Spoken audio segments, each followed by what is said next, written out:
오늘 하나님께서 우리에게 주시는 말씀은 구약성경 다니엘서 1장 8절부터 21절까지의 말씀입니다. 구약성경 1231면에 있는 다니엘서 1장 8절부터 21절까지 말씀을 한 절씩 교독하도록 하겠습니다. 다니엘은 뜻을 정하여 왕의 음식과 그가 마시는 포도주로 자기를 더럽히지 아니하리라 하고 자기를 더럽히지 아니하도록 환관장에게 구하니 하나님이 다니엘로 하여금 환관장에게 은혜와 긍휼을 얻게 하신지라. 환관장이 다니엘에게 이르되 내가 내 주 왕을 두려워하노라. 그가 너희 먹을 것과 너희 마실 것을 지정하셨거늘 너희의 얼굴이 초췌하여 같은 또래의 소년들만 못한 것을 그가 보게 할 것이 무엇이냐. 그렇게 되면 너희 때문에 내 머리가 왕 앞에서 위태롭게 되리라 하니라. 환관장이 다니엘과 하나냐와 미사엘과 아사랴를 감독하게 한 자에게 다니엘이 말하되 청하오니 당신의 종들을 열흘 동안 시험하여 채식을 주어 먹게 하고 물을 주어 마시게 한 후 당신 앞에서 우리의 얼굴과 왕의 음식을 먹는 소년들의 얼굴을 비교하여 보아서 당신이 보는 대로 종들에게 행하소서 하매 그가 그들의 말을 따라 열흘 동안 시험하더니 열흘 후에 그들의 얼굴이 더욱 아름답고 살이 더욱 윤탱하여 왕의 음식을 먹는 다른 소년들보다 더 좋아 보인지라. 그리하여 감독하는 자가 그들에게 지정된 음식과 마실 포도주를 제하고 채식을 주니라. 하나님이 이 네 소년에게 학문을 주시고 모든 서적을 깨닫게 하시고 지혜를 주셨으니 다니엘은 또 모든 환상과 꿈을 깨달아 알더라. 왕이 말한 대로 그들을 불러들일 기한이 찼으므로 환관장이 그들을 느부갓네살 왕 앞으로 데려가니라. 왕이 그들에게 말하매 봄에 우리 무리 중에 다니엘과 하나냐와 미사엘과 아사랴와 같은 자가 없으므로 그들을 왕 앞에 서게 하고 왕이 그들에게 모든 일을 묻는 중에 그 지혜와 총명이 온 나라 박수와 술객보다 10배나 나은 줄을 아니라. 다니엘은 고레스 왕 원년까지 있으니라. 아멘. 오늘 우리가 읽은 이 본문은 다니엘의 인생이 급격하게 변화되는 이 전환점에 대해서 이야기하고 있습니다. 다니엘은 분명히 망한 나라에서 포로로 잡혀온 사람이에요. 포로입니다. 포로에게는 포로 의식이 있죠. 그런데 오늘 우리가 읽은 이 본문을 통해서 이 포로가 당시 세계를 지배하던 바벨론 왕궁에 세 개의 나라와 네 명의 왕을 섬기는 정치의 프로가 됩니다. 포로로 잡혀온 사람이 이방 땅에서 자기 분야에서 프로가 된다고요. 도대체 이 다니엘에게 무슨 일이 있었기에 이 악한 세상 속에서 포로에서 프로로 될 수 있느냐는 거죠. 이것이 오늘 우리에게 중요한 이유는 우리 또한 반기독교적인 그런 사회 속에서 우리가 살아가고 있기 때문에 그렇습니다. 우리 또한 어쩌면 이 세상 속에서 눌려 있지만 오늘 우리가 읽은 이 본문이 우리에게 어떻게 살아야 할 것인가를 알려주는 하나님이 알려주시는 큰 지혜와 방법이 될 수 있기 때문에 그렇습니다. 도대체 무엇이 다니엘로 하여금 이렇게 변화될 수 있게 만들었을까요? 오늘 첫 번째로 다니엘의 인생 전체를 완전히 바꿔버린 것, 그 전환점, 그것은 무엇이냐면 다니엘이 하나님께 뜻을 정했다는 것이에요. 하나님께 뜻을 정했다. 한번 따라하겠습니다. 하나님께 뜻을 정했다. 여러분, 오늘 본문 8절의 앞부분은 무엇이 이 모든 변화를 가져왔는지를 확실하게 알려줍니다. 다니엘은 뜻을 정하여. 그리고 이 8절 앞에 부분은 모든 게 다 암울해요. 나라를 잃었고요, 포로로 잡혀왔고요, 그리고 창씨 계명을 당했어요. 그런데 이 8절 이후로는 다니엘의 인생에 놀라운 일들이 시작됩니다. 여러분, 인생의 전환점이 되는 이 구절이 있는 거예요. 저는 오늘 이 자리에 있는 여러분들이 오늘 말씀을 통해서 여러분의 인생의 전환점이 이루어지기를 주님의 이름으로 축복합니다. 뜻을 정했다. 뜻을 정했다. 이 뜻을 정했을 때 다니엘의 나이가 몇 살이었을까? 사실은 정확하게 알 수는 없습니다. 그런데 소년들을 데리고 와서 왕궁에서 교육하게 하겠다고 그랬을 때 이 소년이라고 하는 말의 히브리어는 우리나라 말하고 비슷해요. 엘레드라는 말이에요. 우리 얼라들이라는 말 아세요? 이런 얼라들이 엘레드라고 하는 말인데 비슷한 것 같아요. 느낌이 보통 한 15살 전후 14세에서 한 17, 18 보통 학자들은 18살 정도로 봅니다만 14살에서 18 사이 정도 되는 것 같아요. 그런데 이때 다니엘이 뜻을 정했다. 여러분, 이 뜻을 정하는 것은 세상에서도 굉장히 중요하게 여깁니다. 뜻이 있는 곳에는 무엇이 있다? 길이 있다. 공자도 논어에서 자기 인생의 나이대에 따라서 바뀌는 것을 설명을 했죠. 15살에 입지, 학문의 뜻을 정했다, 입지했다. 그리고 30세에 자립했고 40세에는 불혹, 의심되는 일이 없고 미혹되는 것이 없고, 그리고 50세에는 천명을 알았다. 하늘이 나에게 준 사명을 알았다. 60세에는 이순, 귀가 부드러워져서 젊었을 때는 누가 얘기하고 그러면은 그거 받아들이지 못하고 용납하지 못하고 하다가 60세가 되니까 귀가 부드러워져서 이제는 다 듣고 끌어안게 되었다. 인생이 그런 것이다. 70세에는 종심 수욕 불유구, 마음이 원하는 대로 다 해도 흐트러짐이 없고 법의 도리에 어긋남이 없다. 오늘 본문에 다니엘이 어떤 그런 뜻에서의 입지입니까? 뜻을 세웠다? 아닙니다, 여러분. 그러면 다니엘이 정한 뜻이 무엇인가? 오늘 9절 말씀 다시 읽어보겠습니다. 같이 읽습니다. 시작. 다니엘은 뜻을 정하여 왕의 음식과 그가 마시는 포도주로 자기를 더럽히지 아니하리라 하고 자기를 더럽히지 아니하도록 환관장에게 구하니. 한마디로 말하면 자기를 더럽히지 않도록 뜻을 정했다는 뜻입니다. 왜 자기를 더럽힌다고 생각했냐면 그 당시의 음식은 거의 대부분 종교와 관련이 되어 있어요.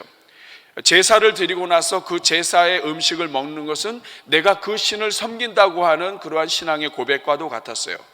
뿐만 아니라 유대인으로서 이 다니엘은 고기를 먹을 때 핏째 먹지 않았습니다. 그런데 이 이방인들은 그런 거 상관없이 다 이 핏째 고기를 잘라 먹어요. 유대인들은 먼저 피를 다 빼고 먹는단 말이에요. 그러니까 평생 먹지 않던 거를 먹어도 신앙적으로도 문제가 되고 소화도 잘 안 될 거라 이 말이죠. 그래서 그렇게 정했다. 뜻을 정해서 왕의 음식, 포도주 이런 거 안 먹겠다고 정한 거예요. 여러분 좀 웃기지 않습니까? 여러분 이해되세요?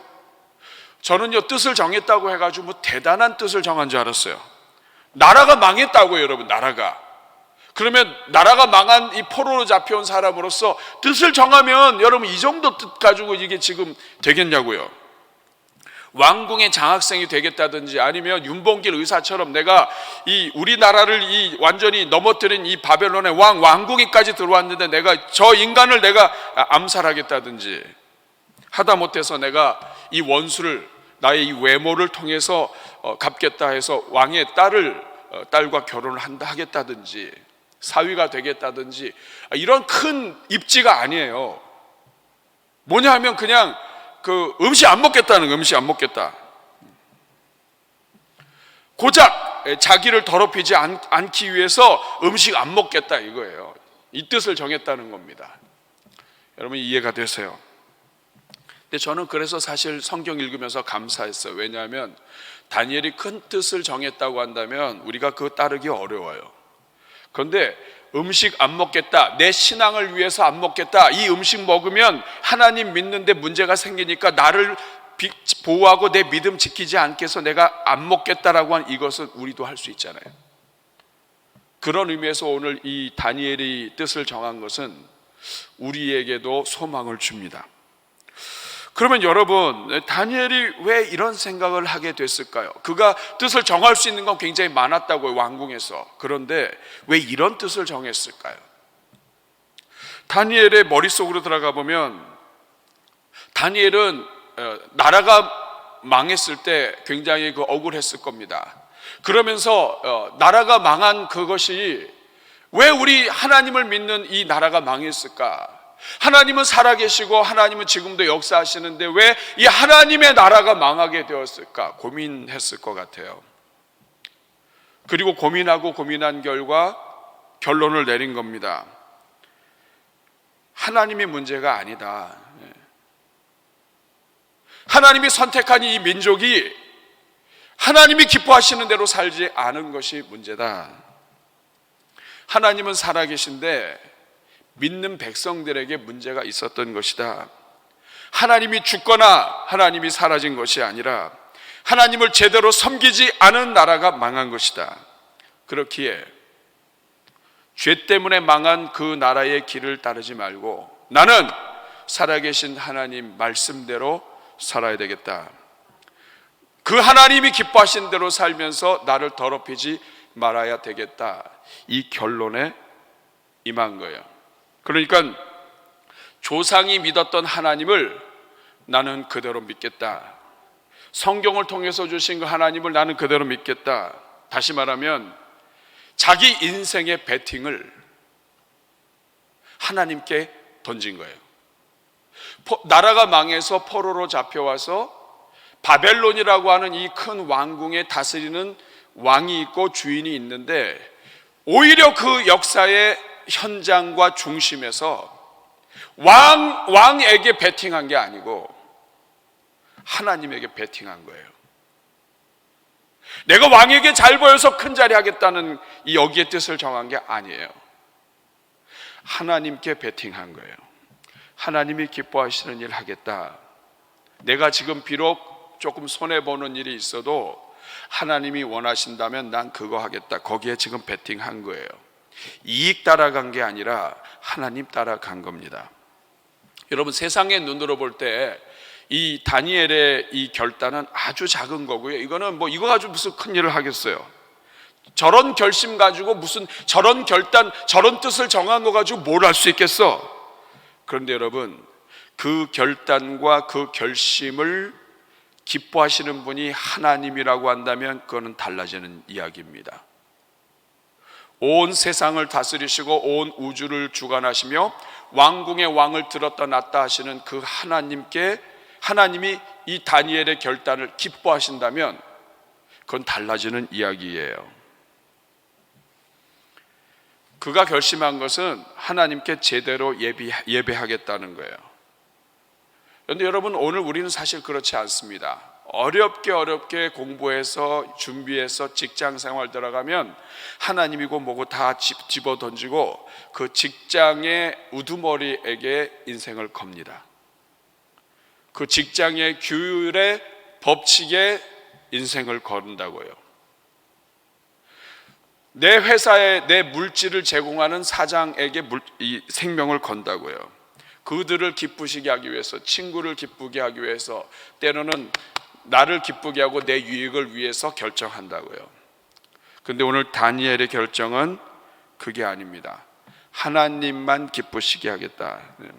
나는 가장 어려운 일을 당한다 할지라도, 그래서 인생에 고통이 임한다 할지라도 하나님 기쁘시게 하는데, 하나님 예배하는데 하겠다. 하나님께 예배하는 것이 출발이다. 여러분, 살다 보면 나라 망할 수 있어요. 살다 보면 포로 생활할 수도 있고, 살다 보면 내 인생 내 뜻대로 안 될 때 많이 있습니다. 내 가정, 정말 아름다운 가정 만들고 싶었는데 다 깨질 수 있다고요. 여러분, 살다 보면은 나에게는 그런 일이 일어날 수 없을 줄 알았는데, 여러분, 사랑하는 사람들이 죽고 내 인생에 육체의 질병이 생기고 그리고 내 꿈과의 모든 것이 무너진 그런 순간이 있다 이 말이에요. 그런데 그런 게 있다 할지라도 모든 것을 주관하시는 그분 하나님, 역사하시는 그 하나님, 그분 붙잡고 그분에게 베팅하고 그분에게 예배하는 것, 이것을 붙잡은 사람은 망하지 않는다는 거예요.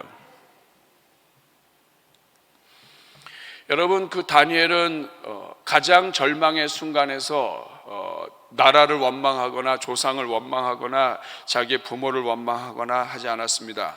실패의 자리에서 주저앉아가지고 그 실패한 것을 묵상하고 하지 않았어요. 그가 바라본 것은 지금도 역사하시는 하나님이에요. 그 하나님께 투자한 것입니다. 그 하나님께 예배 드리겠다고 결단한 거라고요. 결단한 거. 예. 저는 오늘 여러분들에게 이런 은혜가 있기를 바라요. 하나님이 살아계시면 그 하나님 붙잡는 사람, 그 하나님을 붙잡기로 결단하는 사람, 그 사람을 통해서 하나님 역사하시는 거예요. 여러분, 오늘 우리 현재 우리의 상태를 보면 아주 안 좋습니다.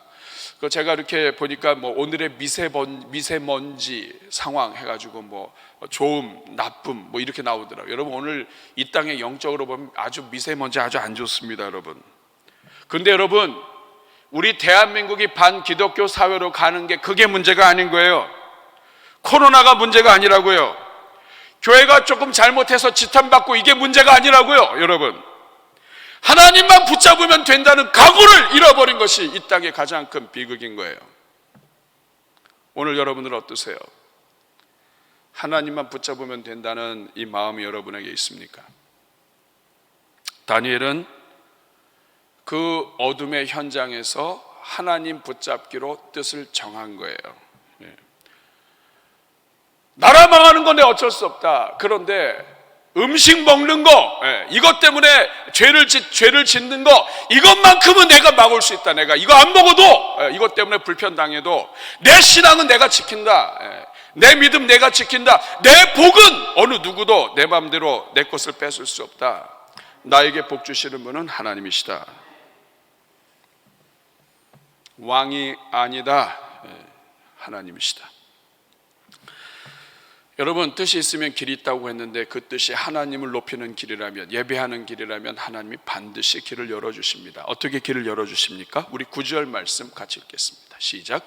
하나님이 다니엘로 하여금 환관장에게 은혜와 긍휼을 얻게 하신지라. 하나님께서 은혜를 얻게 하셨어요. 어떤 은혜를 얻게 했습니까? 환관장은 굉장히 높은 사람이고 왕의 고관이에요. 포로로 잡혀온 애가, 그것도 어린 아이가, 얼라가 이렇게 얘기하고 그러면 그냥 무슨 이런 세상의 언어가 막 나오려고 그래요. 이런 해서 그냥 한 칼에 무시할 수 있었는데 그렇게 안 했어요. 다니엘이 말한 것을 무시하지 않고 듣는 게 은혜입니다. 그리고 자기는 돕고 싶지만 왕 때문에 안 된다고 말하는 게 은혜인 거예요. 10절 이유를 알려줍니다. 같이 읽겠습니다. 시작. 환관장이 다니엘에게 이르되 내가 내 주 왕을 두려워하노라. 그가 너희 먹을 것과 너희 마실 것을 지정하셨거늘 너희의 얼굴이 초췌하여 같은 또래의 소년들만 못한 것을 그가 보게 할 것이 무엇이냐. 그렇게 되면 너희 때문에 내 머리가 왕 앞에서 위태롭게 되리라. 너도 알지 않냐? 이 왕이 얼마나 포악한 왕인데 이 왕한테 잘못했다가 너희들 얼굴 이상해 하거나 좀 마르거나 이러면 내가 끝난다 이거죠. 그러니까 환관장의 마음을 알았어요. 얼굴에만 문제만 없으면 이 문제는 해결할 수 있겠구나. 여러분, 모든 것이 절망이었고 어려운 순간이었고 포로가 무엇을 요청한다는 것 자체가 이게 있을 수 없는 일이에요. 여러분, 우리 삶에 그렇지 않습니까? 우리가 살다가 넘어지고 답답한 건 무엇이냐면 아예 스스로 겁을 먹는 거. 이거 안 된다. 여러분, 하나님께 뜻을 정한 사람에게는 하나님이 길을 열어주십니다. 환관장의 마음도 바꿔주신다고요. 그래서 결국에는 그 뜻을 세운 그대로 하나님의 은혜를 구하면서 그 다음 단계를 준비하게 돼요. 우리 사랑하는 여러분, 여러분은 어떤 뜻을 세우고 있습니까? 지금 여러분들에게 있어서 가장 중요한 뜻은 무엇입니까? 새로운 사업을 구상하고 또 다음을 준비하고 이것저것 여러 가지 뜻이 있을 거예요. 가정과 자녀들을 위해서. 그런데 여러분, 지금 이 상황에서 여러분이 가장 먼저 다시 확인해야 될 뜻, 다니엘서를 강의하면서 다시 한번 우리 이 말씀을 묵상하는 동안에 우리가 집중하고 다시 새롭게 해야 될 뜻, 그것은 하나님께 나는 인생을 온전히 걸고 있느냐 하는 거예요. 나의 뜻은 하나님께 초점이 맞춰져 있느냐 하는 거예요. 하나님이 가장 우선입니다. 출세보다도 무엇보다도 하나님이 우선이에요. 눈에 보이는 그 어떤 것보다도 하나님이 우선이라고요. 그 하나님 붙잡고 살기로 결단하는 것이 다니엘 인생 전체, 다니엘서 전체의 전환점이에요. 하나님이 그런 분이신 것을 알려주는 것입니다. 저는 다니엘서를 진행하면서 여러분 마음속에 하나님의 뜻이 임하기를 원합니다. 여러분이 다시 이 자리에서 뜻을 하나님께 정해서 나아가며 하나님께 예배 드리기로, 내 어떤 것이 들어와도 난 하나님 붙잡기로 하나님 앞에 결단하는 은혜가 있기를 주님의 이름으로 축복합니다. 두 번째, 다니엘은 뜻을 정한 것이 모든 변화의 시작이지만 뜻만 정하고 가만히 있지 않았어요. 두 번째 한 것은 하나님께 자기의 삶으로 투자하며 드리기 시작을 했어요. 여러분, 이건 굉장히 중요합니다. 많은 사람들이 뜻은 정해요. 이렇게 하겠다 저렇게 하겠다. 그런데 그 다음이 없어요. 여러분, 오늘 환관장의 마음을 알아들은 이 다니엘은 환관장이 떠난 다음에 환관장 밑에서 다니엘과 사드락, 메삭, 아벳느고, 다니엘의 세 친구 4명을 감독하는 그 작은 감독자에게 요청을 하기 시작합니다. 이제 뜻을 알았으니까. 11절, 환관장이 다니엘과 하나냐와 미사엘과 아사랴를 감독하게 한 자에게 다니엘이 말하되, 환관장에게 얘기한 게 아니에요. 감독하게 한 사람에게 말을 했습니다. 뭐라고 얘기했습니까? 12절 같이 읽겠습니다. 시작. 청하오니 당신의 종들을 열흘 동안 시험하여 채식을 주어 먹게 하고 물을 주어 마시게 한 후에, 13절, 당신 앞에서 우리의 얼굴과 왕의 음식을 먹는 소년들의 얼굴을 비교하여 보아서 당신이 보는 대로 종들에게 행하소서. 열흘간 채소와 왕의 진미와 고기 이런 거 안 먹고 채소와 물만 먹겠다. 말로만이 아니라 본인이 직접 뜻을 정해서 말을 하고, 그리고 열흘이라고 하는 이 기간을 정해서, 왜 열흘일까요? 아마도 가장 감독의 얼굴을 보니까 이 사람이 열흘 이상은 안 될 것 같은 거죠. 그렇죠? 예. 열흘 너무 길면 또 어려우니까 한 열흘만 이렇게 먹어서 얼굴이 문제가 없으면 되는 거잖아요. 근데 이 열흘이라고 하는 것은 성경에 굉장히 중요한 숫자입니다. 10. 이것은 10이라고 하는 숫자는 성경에서 시험을 할 때 많이 나오는 숫자예요. 애굽에게 하나님께서 모세가 애굽에 보내서 바로 왕에게 재앙을 내릴 때 10가지 재앙을 통해서 하나님의 역사와 하나님의 능력을 나타내시고 시험하시고, 그리고 이 결국에는 10번째 재앙을 통해서 마지막 시험을 통해 완전히 끝내버리십니다. 이스라엘 하나님께서 광야 생활을 하면서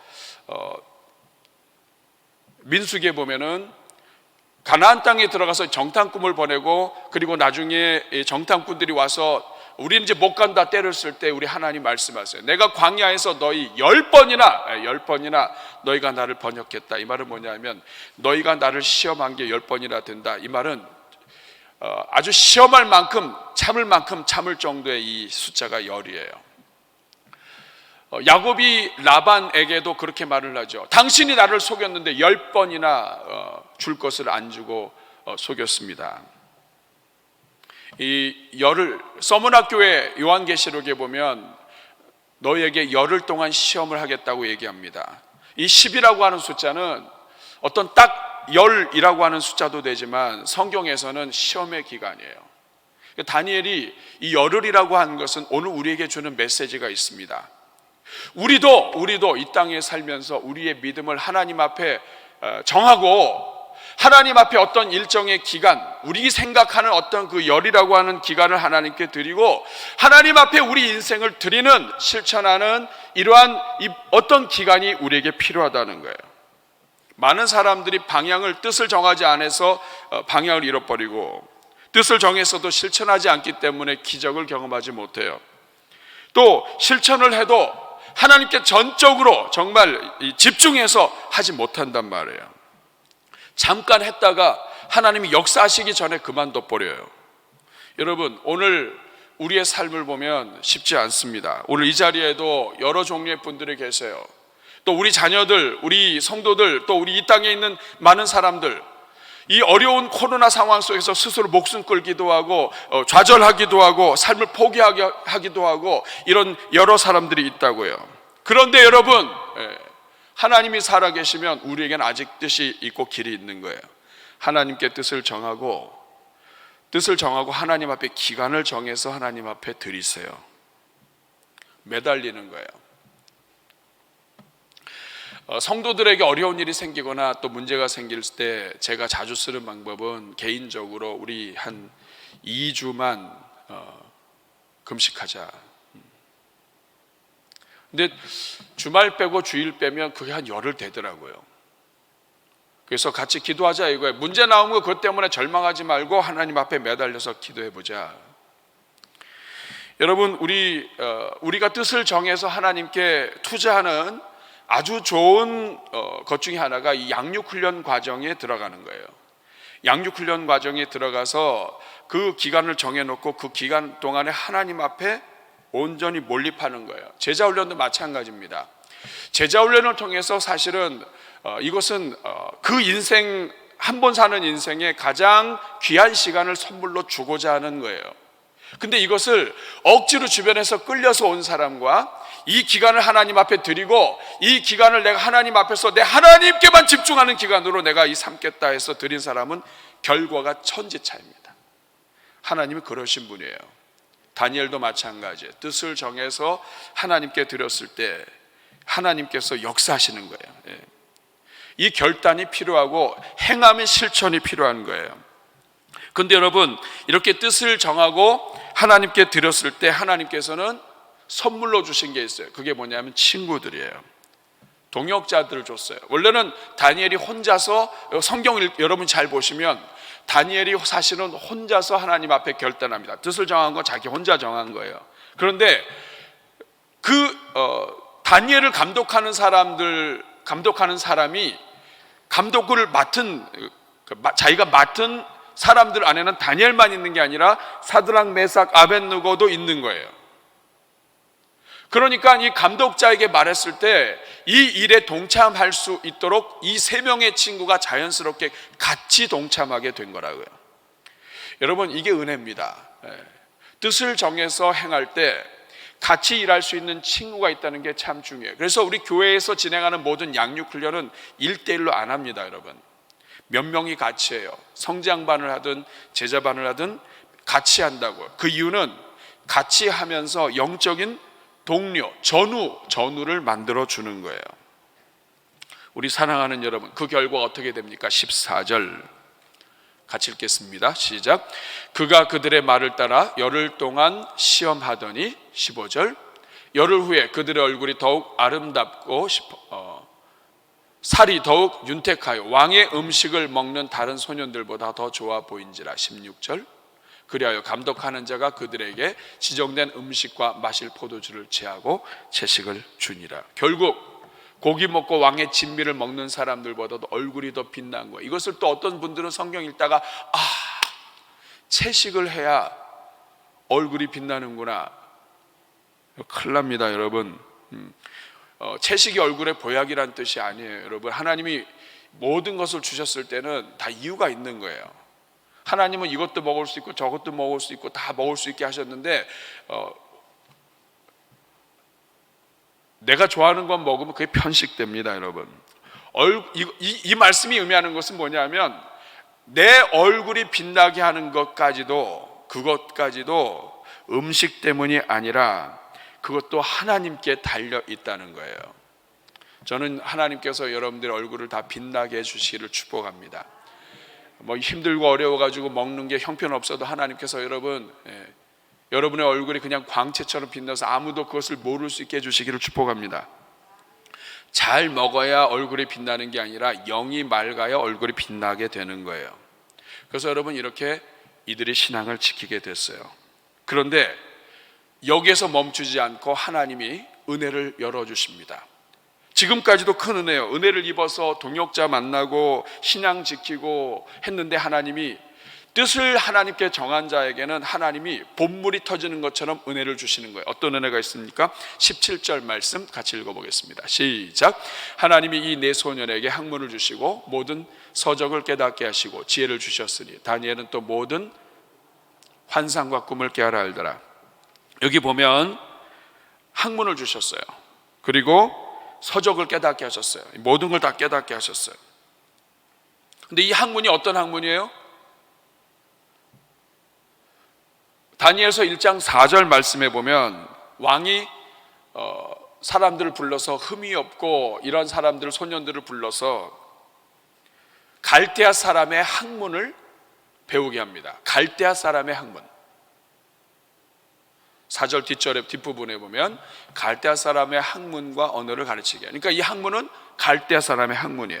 모든 책들을 다 깨달을 수 있게 했고, 그 다음에 환상과 꿈. 여러분, 이 환상과 꿈은 갈대아 사람 바벨론의 종교와 관련되어 있어요. 환상과 꿈 이런 것들을 통해서 어떤 예언을 한다든지 이런 것들이 다 관련되어 있는데, 하나님께서 다니엘에게는 이 모든 것들을 다 깨닫게 하셨어요. 종교적인 방법까지도 다 알게 하셨다.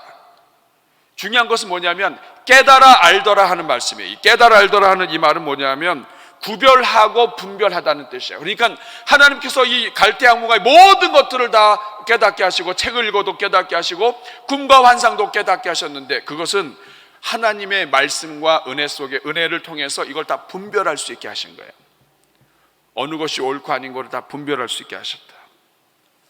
우리 사랑하는 여러분, 저는 오늘 여기에서 마지막으로 오늘 중요한 이야기를 하나 나누고 마치려고 해요. 하나님은 다니엘이 하나님께 뜻을 정해서 신앙을 지키고 하나님만을 붙잡고자 할 때, 하나님은 다니엘에게 성경만 연구하게 하지 않으셨다는 거예요. 갈대아 사람의 학문과 그 당시에 있던 모든 서적과 그리고 꿈과 환상과 그 당시에 있었던 종교적인 것까지도 다 이해할 수 있게 하셨다고요. 여러분, 이것이 무엇을 의미합니까? 하나님은 다니엘이 세상 학문과 세상 현장에서 고립되지 않게 하셨어요. 오히려 세상 영역에서 세상 학문을 가지고 세상을 다스리게 하셨습니다. 이것이 바로 다니엘서에 나오는 하나님의 주권 신앙이에요. 여러분, 종교 개혁자들의 큰 업적이 있는데, 루터는 이신칭의를 가지고 오직 의인은 믿음으로 살리라, 믿는 자가 구원을 받는다는 것을 세웠어요.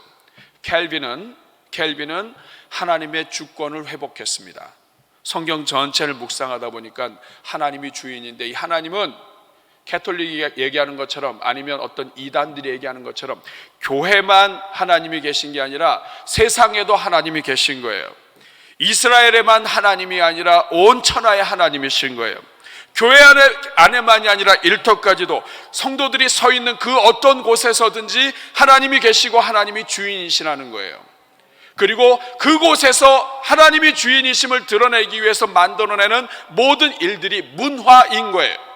근데 여러분, 오늘 한국교회의 형편이 교회는 거룩하고 세상은 자꾸만 지저분하다고 하는 이 이분법 때문에 하나님의 교회 성도들이 많지만 자꾸만 그 영향력이 축소가 된 거예요. 그래서 세상 영역에서는 세상 사람들이 더 많이 주도권을 잡고 하나님의 백성들은 이 바보같이 교회 안에서만 있는 거예요. 여러분, 이거 회복해야 됩니다. 여러분, 하나님은 바벨론에 이 다니엘을 세우시면서 다니엘이 하나님의 이 말씀과 이것만 가지고 살게 하신 게 아니에요. 갈대아의 학문과 세상의 서적과 세상의 꿈과 환상과 이 모든 것들을 하나님의 능력과 성령으로 분별할 수 있도록 하신 거라고요. 여러분, 우리 하나님은 역사를 주관하시는 주인이세요. 하나님은 세상의 모든 것들을 다 꿰뚫고 계신다고요. 그러므로 하나님의 사람은 세상을 꿰뚫는 그 하나님을 따라 세상을 꿰뚫습니다. 하나님의 사람은 세상을 관통하는 거예요. 하나님이 이제부터 이 다니엘을 쓰시는 방법은 교회 안에다가 가둬다 주시는 것이 아니라 하나님을 중심으로 하나님이 다스리는 어떤 곳에서든지 그 모든 것들을 다, 왕이면 왕궁, 아니면 신하들이면 신하, 어디든지 다 관통하시면서 하나님의 역사를 이끌어 가세요. 그러므로 여러분, 오늘 우리가 이 시대를 일으킬 수 있는 가장 최고의 방법은 하나님께 뜻을 정하는 거예요.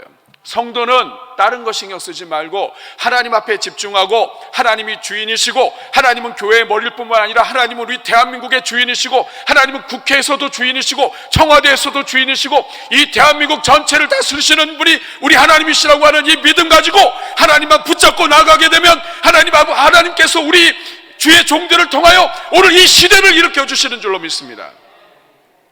이것을 회복해야 되는 거예요. 여기서부터 시작이에요. 제가 지난 한 주 동안에 계속 불렀던 찬양이 있어요. 이 가사가 계속 떠나지 않더라고요. 무엇이 행복이냐? 행복이라고 하는 찬양인데 가사가 이렇습니다. 화려하지 않아도 정결하게 하는 삶. 화려하지 않아요. 포로로 잡혀갔어요. 뭐 다 망했어요. 그렇지만 그 하나님 붙잡고 나 자신의 믿음을 지키기 위해서 사는 그 삶, 이게 행복이다. 이게 행복. 이번 여러분 추석 때 우리의 없는 것이 더 드러날 수 있고, 우리가 더 서러울 수 있고, 내가 예전에는 그랬는데 지금은 이럴 수 있어요. 근데 여러분 다시 오늘 뜻을 정하면서 하나님 안에 있는 게 행복이에요. 이 찬양 같이 부르면서 화려하지 않아도 정결하게 사는 삶, 가진 것이 없어도 감사하며 사는 삶, 내게 주신 작은 힘 나눠주며 사는 삶, 이것이 나의 삶의 행복이라. 다시 한번 하겠습니다. 화려하지 않아도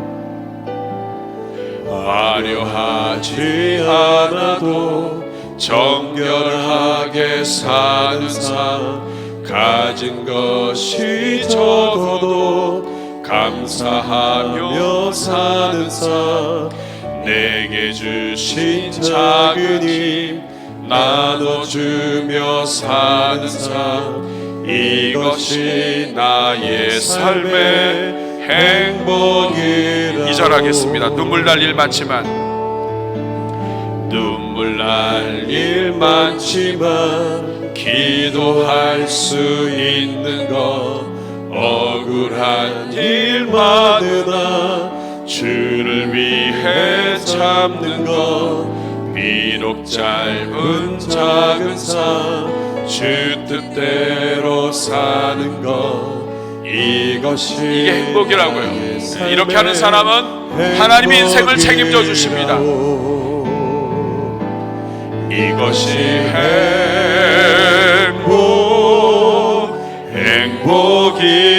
행복이라고. 세상은 알 수 없는 하나님 선물, 이것이 행복이라고.